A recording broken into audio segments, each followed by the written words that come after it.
When you've got inflammation, you've got brain fog, you're lethargic, you start to think, well, this is so overwhelming. How am I going to be able to approach this? In reality, symptoms are not the problem. Symptoms are your body signaling that something is wrong. Detoxification doesn't happen until you're actually able to figure out what's that burden on your body. Plastics seem to be the heaviest burden because it's everywhere. You go to Starbucks all the time and it's actually lined and coated with plastics, and you can sometimes see them kind of floating around. No. The average American ingests the size of a credit card in plastics per year. But what's the alternative? Someone's not going to stop going to Starbucks just because of that, unfortunately. It's preparation. Preparation is it. That's a really good point. Well, the alternative is the preparation.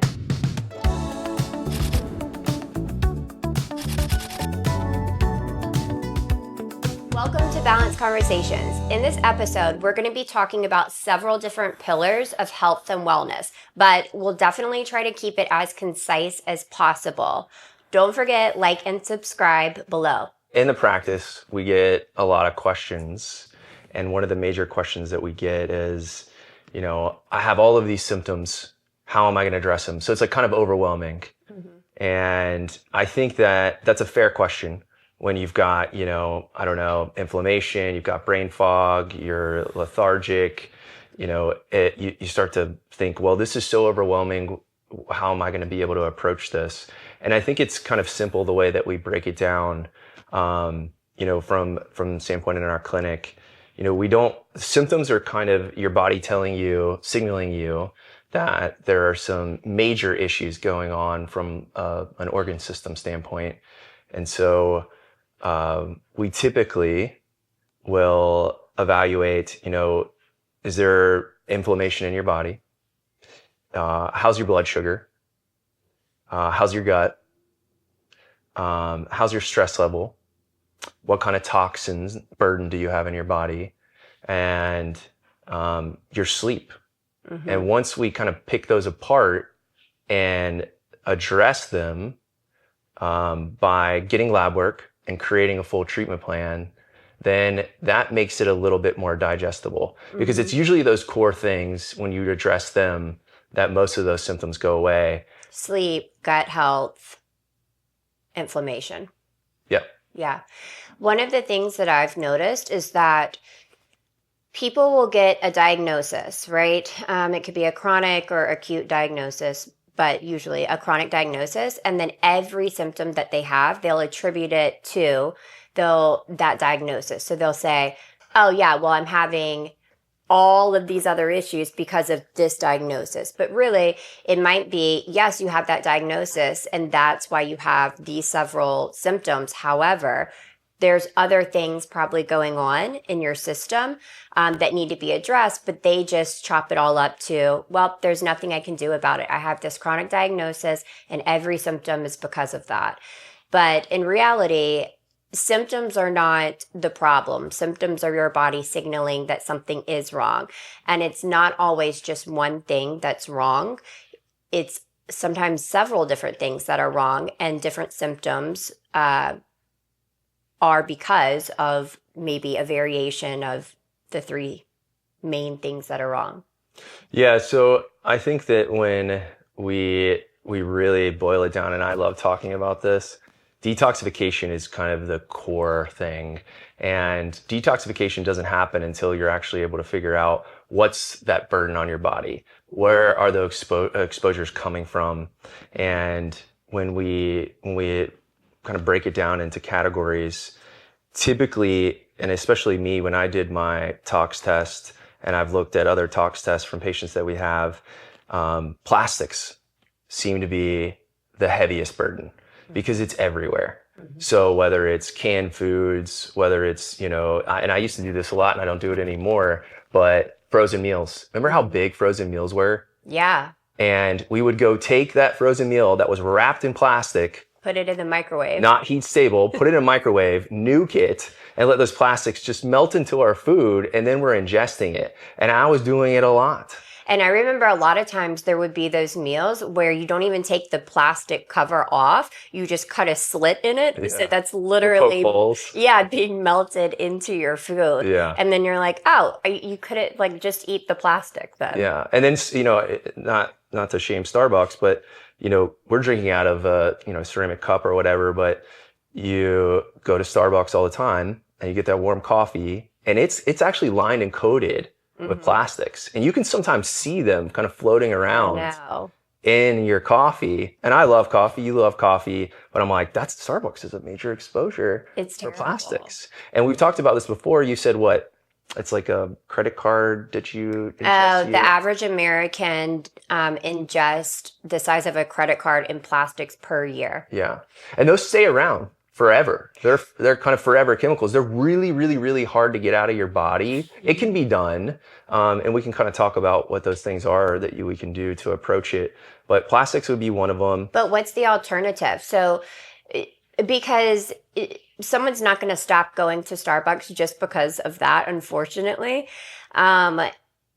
So what can be done? What's the alternative so that you could still live the same lifestyle, do the same things that you like to do, but better protect yourself? Maybe bringing your own cup. I don't know. Can you do that?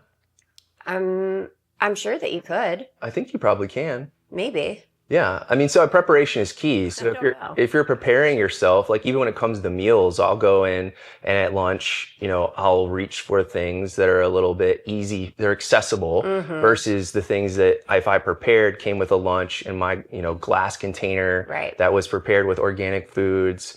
Then instead of grabbing, I don't know, chips that have glyphosates in them, it's preparation. Preparation is it.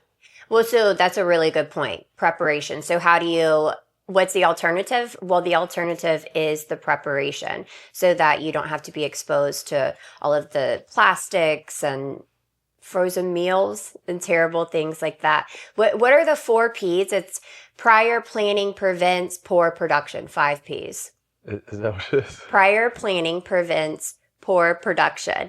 And that is true in your health. I remember it as like piss poor production. It is, but I just took that part out. But it makes me think. So usually people use that prior planning prevents poor production, the 5 Ps. They usually use that when they're talking about business or, organization of their life. However, that can be applied to health too, because prior planning of keeping yourself healthy preventatively will then make sure that you are not having poor production or poor health in the future. Amen. That's a good way of reframing that, using it. Other things that are exposures that we should look at would be water.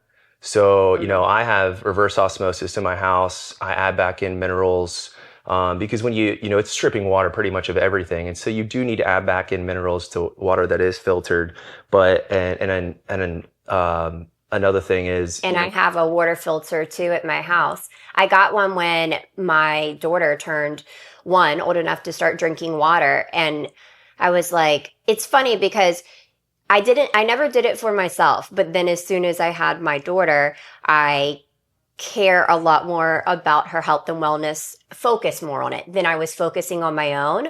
So then I started looking into it, researching everything. And I was like, there's no way I can just give her tap water, even if you put it in a filtered pitcher, out of the sink. There's no, even the bottled water. No, I'm not going to do that. So I literally, got a fairly expensive water filtration system because it's so important. It's so important. Mm-hmm. Yeah, I mean, I even think about it like sodas. Like I'll go reach for a soda. Where did that water come from? Was it tap water that they used? Did they filter that water? For sure. And so that's another area of exposure. And what's in the water? Well, for me, I had some heavy levels of arsenic. And when I did my tox test, where was that exposure from? Because if I'm filtering my water and the only other things I'm drinking maybe is an alcoholic beverage, where is that source of water coming from? Sodas, where is that source of water coming from? I'm getting exposure to these things. And so you've got to look to see where are they coming from and make adjustments. Maybe even look into the company to figure out, are they filtering the water? How arsenic? Where did arsenic come from? It was in your water? Well, I mean, it's known to be in certain areas of the country actually But very, very, very why? high. Why is arsenic? Mm-hmm. I don't know. Think it has to do with runoff, but I'm not really sure. I didn't actually dive into that. But, Mm. heavy metals don't want that. Don't want that in your system. So it goes back to planning, figuring out, staying away from those sources. But fluoride's another one. I'm a big fan of fluoride, but fluoride is in our water, and heavy exposure to fluoride is a bad thing. All of these things that we're going to talk about, including fluoride, these are all endocrine disruptors.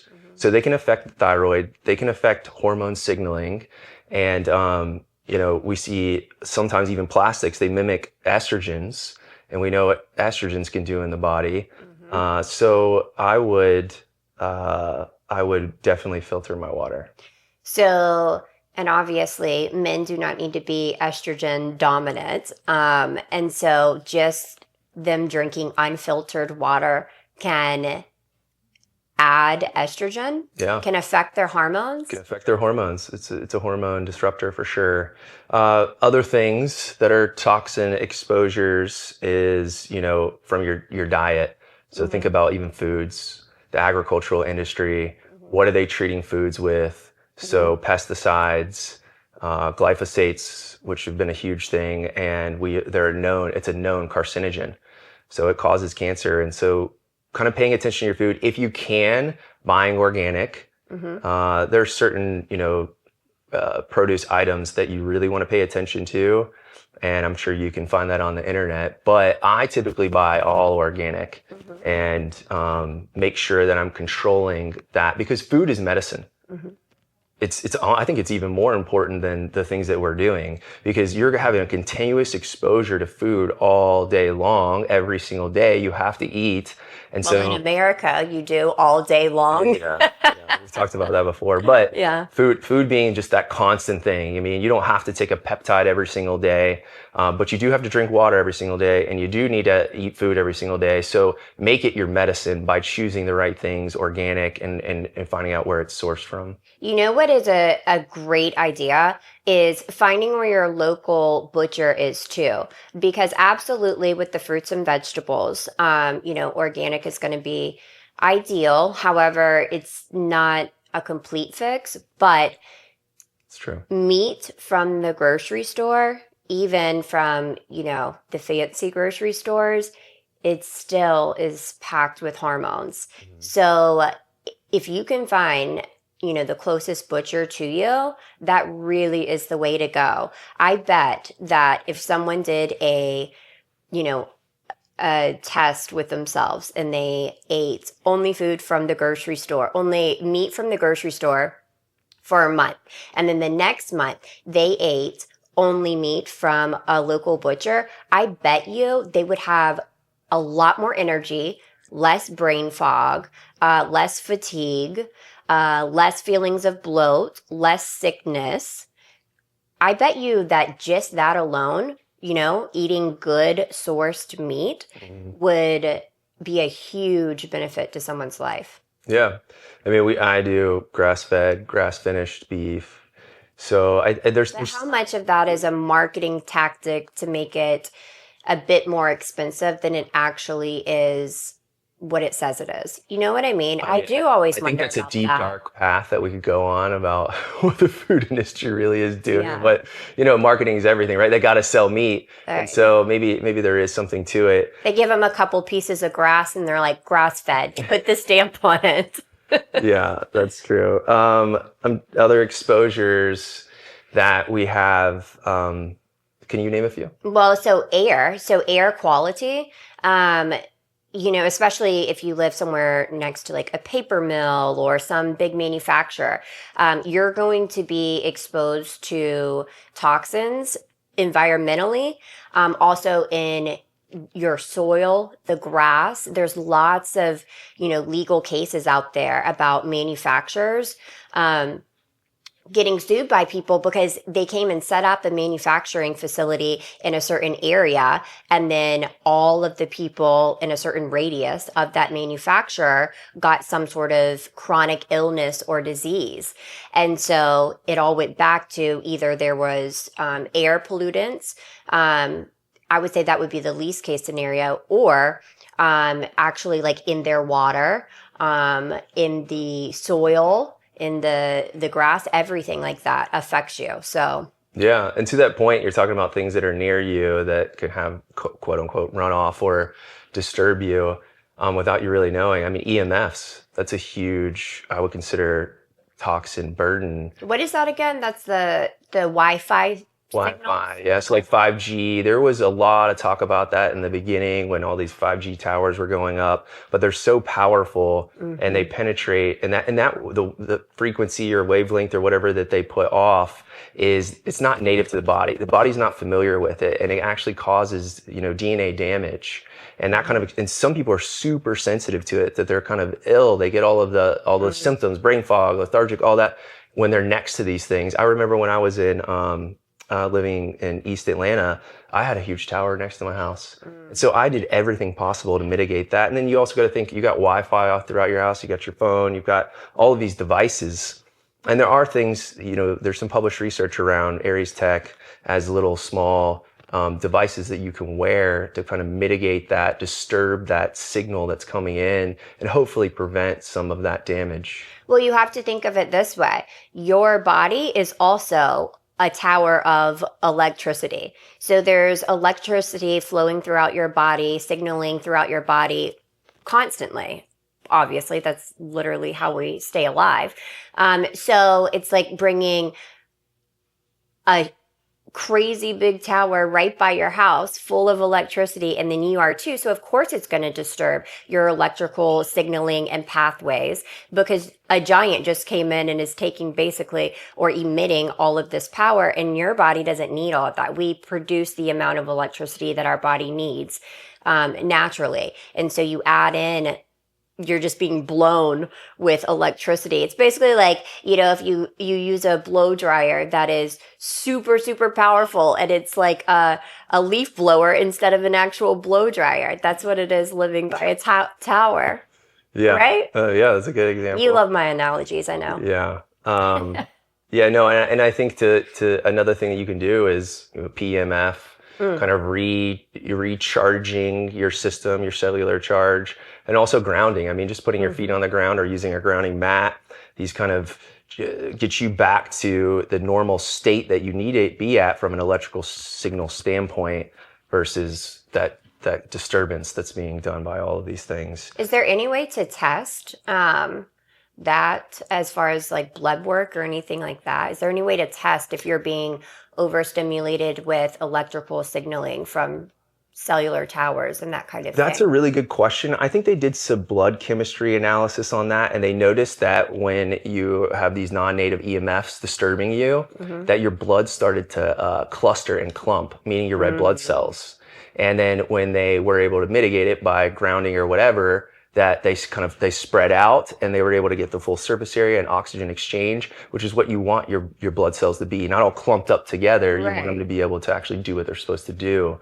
That's a really good question, but I saw that. I don't know where it came from. I don't know how valid it was, but I think there is something to it. I bet you then could do, if you took a population and you took a portion of those people that live next to a cellular tower, I bet you could then test, because you can test, the size of the blood cell. You can test the coagulation of the blood cell, all of this stuff. So if you just tested like CBC and you're looking at, your counts, and then also, I forgot what the test is called, but there's one that'll tell you basically like if you have those clusters that you shouldn't have, I bet it would be higher in those people living next to the tower. Has anyone ever done one of those tests?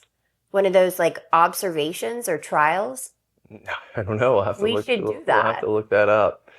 Another area of exposure, you did talk about it earlier, pollutants, but fragrances, parabens. I mean, the household things that you use. Now, I'm so sensitive to candles. I cannot be around them because the fragrances that come off of them or those plug-ins, it makes me ill almost immediately. Not because it's not a good smell, but it's such an endocrine disruptor to me, and eliminating those is huge, or finding substitutes that are better.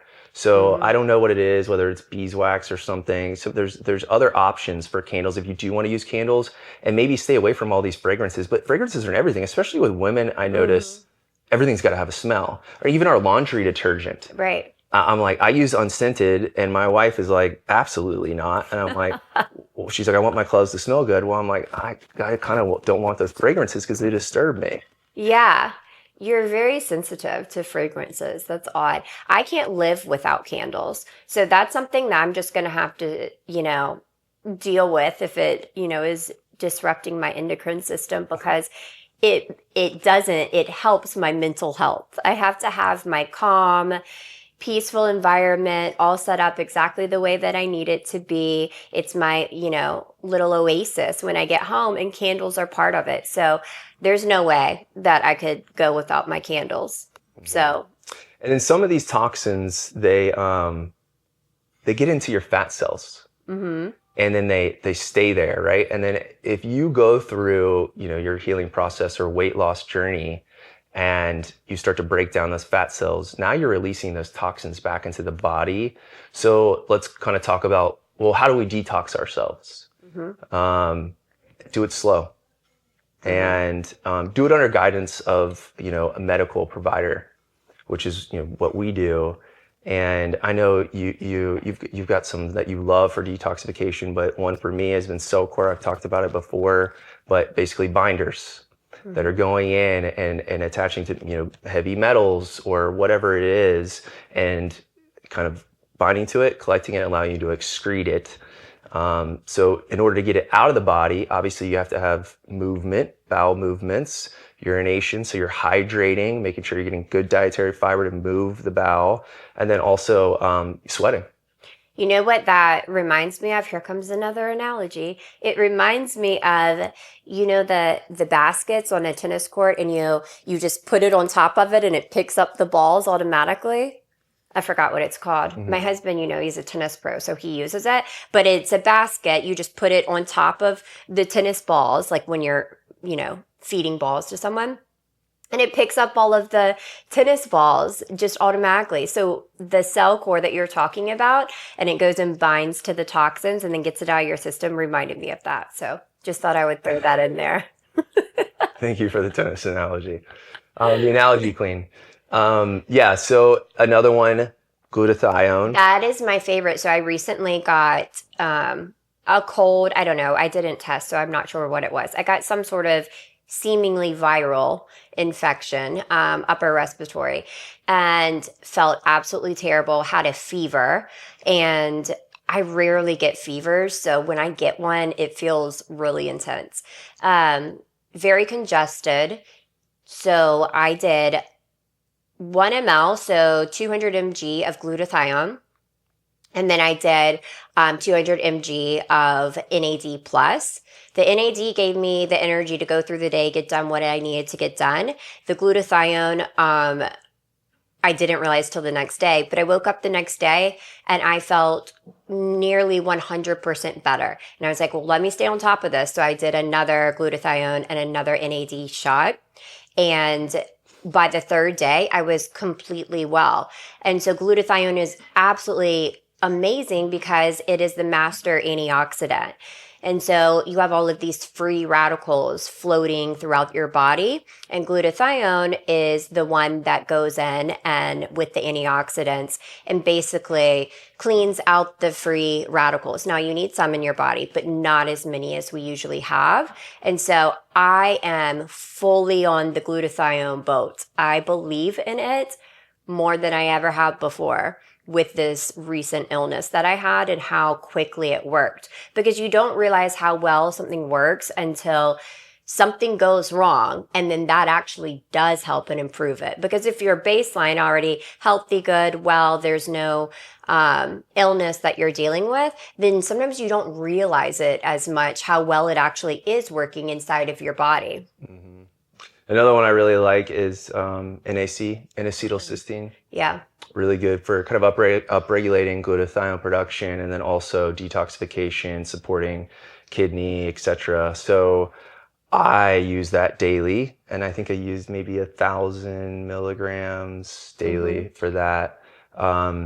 Another one too would be, making sure that the lymphatic system is doing its thing. So lymphatic meaning the system in your body that gets toxins out. Okay, so upregulating that. Now I have an inversion table. I invert. That's known to kind of help with that lymphatic system, get it moving. You can do dry brushing. Are you familiar with dry brushing? Oh, yeah. Yeah, which I don't really love, kind of a little painful. Yeah. But that can also upregulate it. Getting massage therapy and, like true kind of lymphatic massage therapy, which we have somebody in our practice who does that. Stretching Yeah. is very important. People forget that. Sometimes my body will be achy just because there's a lot going on all the time in my life and I'm always on the go. And I will find that if I stretch in the morning, I don't get that achy feeling, towards the end of the day. And so I've now incorporated stretching into my morning routine. So I now stretch every morning, and it seems to not only get my blood flowing, but wake up my body and my joints and make me less achy throughout the day. Yeah, I mean, that's familiar to your body too, right? Like as being an athlete or a ballerina, or what do you call them? Yeah, ballet dancer. Ballet dancer, yeah. I don't like stretching. I do it because I need to, but it's like, it's a lot for me. But do you go for runs without stretching? Yeah. Do you work out without stretching? No. Okay. Yeah. Yeah, because that's terrible to not stretch before you work out. I should stretch with the running for sure, but stretching is important. Another thing would be sleep. So rest. That's when your body's really able to do, its cleaning process in the brain. And also the rest of the body, because when you're in that rested state or you're truly rested, that's when it's optimized so that it can heal you. But a lot of people, maybe they kind of push through. We also live in that kind of society. And I think rest is extremely important in the detoxification process. Yeah. So when you're sleeping, are you actually detoxing, or you mean just so that your body has the rest and the energy to the lymphatic drainage system work properly and all of that? Both. Gut. The gut's got to be super, super healthy as well. I know we've talked a lot about detoxification, but kind of going full circle to the question, how do we address all these symptoms? Well, the core things: detoxification, gut health, lowering stress, and then lowering inflammation in the body. So how do we lower inflammation? How do we lower stress? And how do we get our gut healthy? Well, so you can do all three at the same time. And a lot of therapies actually will work on several of those at one time. But so I love red light therapy. It's absolutely amazing for recharging the cells, for helping with oxidative stress even. Of course, peptides are going to be excellent. There's several peptides where primary indication is for de-inflaming the body, getting rid of that excess inflammation that's not needed. Also detoxifying the body, like we just spoke about. And then sleep, I mean, there's, a lot of peptides for that too. With peptides, I always say, so do you remember the saying, there's an app for that? Okay, there's a peptide for that. There really is now. I mean, back when we started doing this 7 years ago, there were not as many peptides known, studied. Now there's so many different peptides. And so that phrase, there's a peptide for that, there truly is. So I think also your mental health is so important too. So when you talk about stress, chronic stress, what I've noticed is that when I'm in periods of my life where I'm very stressed out, a sense of overwhelmingness because I have too much going on, I'm not organizing my time, prioritizing my time well, or just the stresses of life and you just have to push through, I've noticed I get sick a lot more than I do in the times where I'm not as stressed out. So I would say that stress is the number one killer in America. And what I mean by that is it is usually stress that causes a lot of these other autoimmune disorders, chronic illnesses, diseases, acute and constant diseases and infections. And I think that it's because we don't know how to manage our stress properly. And if you don't know how to manage your stress properly, then you're going to psychologically too, you're going to see it in your body. It's going to show up in your body. It's going to show up in your health. Yeah. So if we were to those categories, like what would be the top things that you would use? What would you use for your gut? BPC 157 KPV, I actually do use that. So it's oral, which I love, and it's mixed together. Okay, I would choose lorazepam. Yeah, you've been talking about that a lot lately. I haven't tried that, so I'm not sure. Great peptide. Yeah. Yep, leaky gut, and I think the research is out there. Although a little bit expensive, and I think you even have to take it 3 times a day. I think it's a big one. Is it derived from your gastric juices? No. Lining? Then what would you use for stress? Are we talking peptides or just therapies? Okay. Well, no. Just number one thing you would do. For stress? All things considered.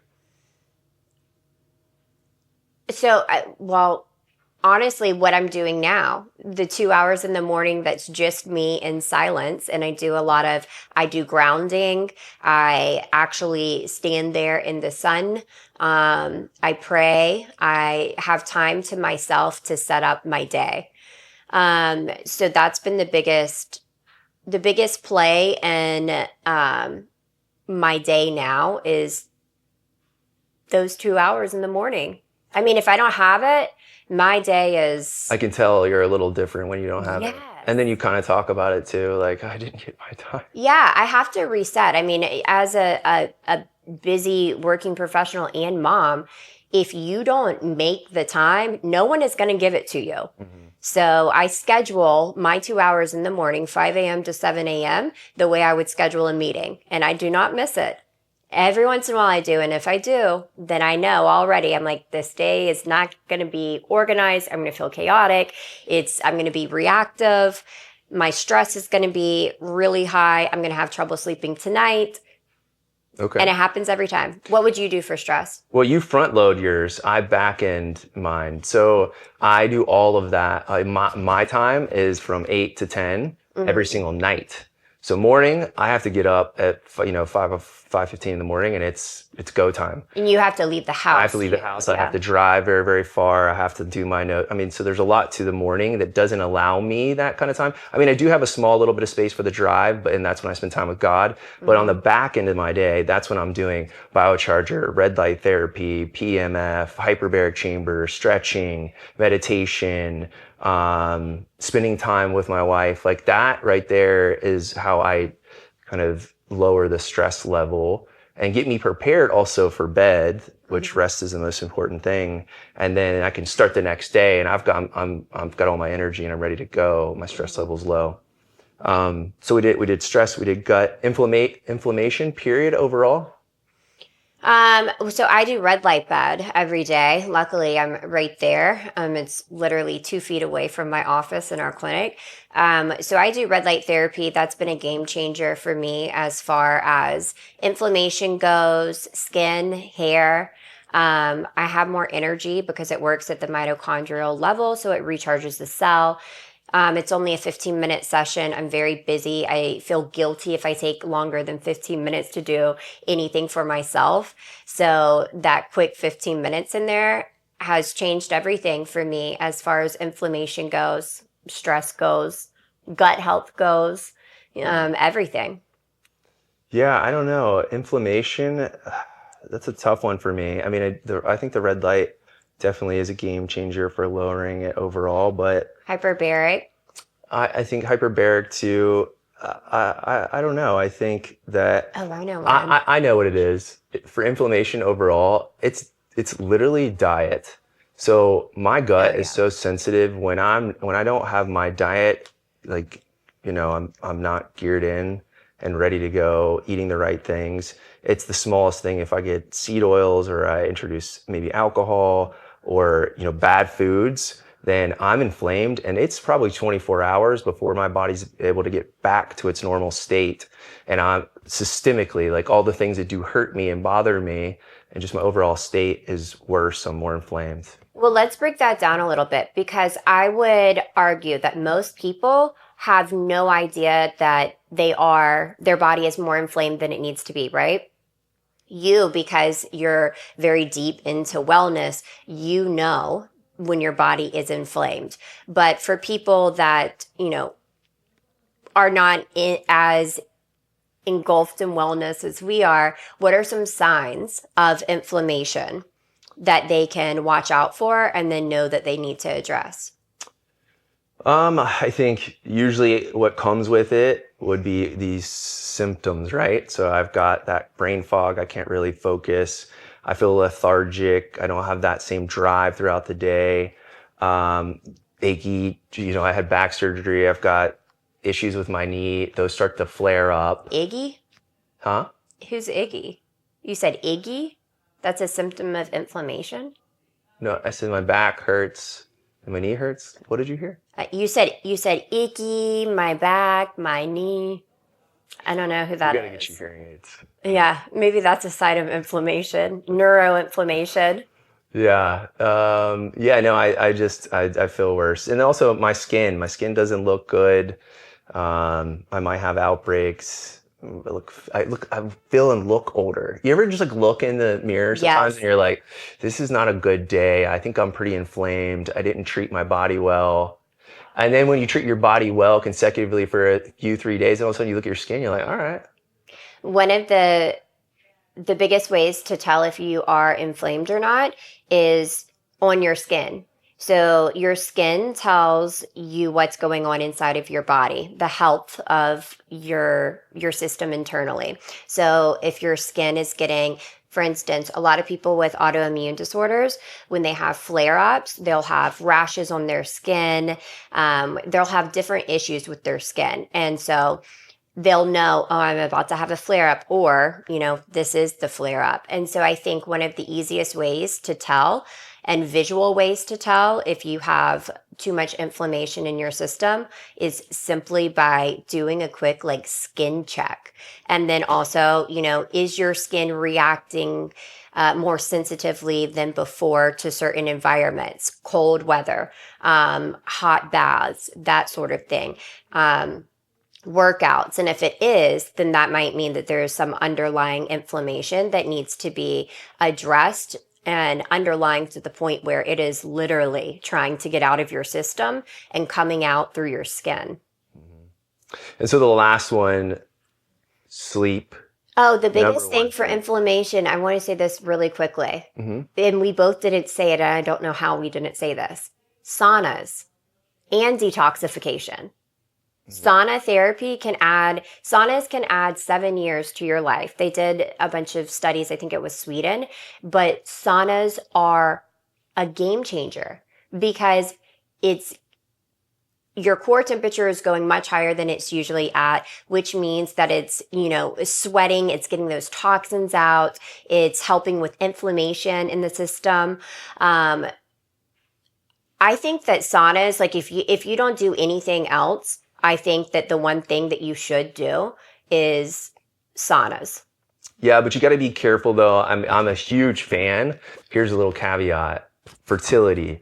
So my wife and I are trying to get pregnant, but as a man, having that heat exposure, it lowers your testosterone, sperm production. Yeah, And to think about that. yeah, so you either need to put cold packs there, or you stay away from it. So I've been staying away from it, even though I'm a huge fan. I mean, at least 3, 4 times a week, I'm going to do it for anywhere between 12 minutes to 20 minutes. So what if you do cryo? Is it cryo? Cryo. Cryo. Sounds like that yogurt. What's that yogurt? Froyo. Froyo. No, what if you do though, ice plunge and then sauna? Like, Joe Rogan always talks about he does that, and he said it's a game changer. I know a lot of other people that do that as well. Does that then protect? I wonder if it like protects the. Yeah. So instead of a cold pack while you're in there and guys are looking at you going, why do you have a cold pack on your balls? Yeah. Or just do the cold plunge first and then go in there. That's a really good. It might like seal off and then like, seal freeze. Off. And then it's like they don't thaw. Because if it's frozen, then maybe it won't thaw out in the sauna so that it's preserved. That's a really good theory. I'm going to look that up. You would be the person that goes to a sauna, takes a cold pack and like puts it on his. Yeah. Stuff, male parts. Yeah, well, for fertility, you gotta do what you gotta do. So I think we've kind of talked about all of these things that are really, really, really important overall, that if you address them, then it doesn't feel as overwhelming when you stay on those core points. And usually they address all 20 symptoms that you may have by focusing on those. That's it for today. If you have the same question that we kind of approached today in the episode, where there's just so many symptoms and you don't know where to start, we're here for you. And scheduling a virtual consultation with us, we can help you address that. And also, please share this with friends and family, anyone that you think would value this information and it would help. It definitely helps us with our algorithm, and so we greatly appreciate it. Also, quick reminder, like and subscribe below. Thank you. See you next episode.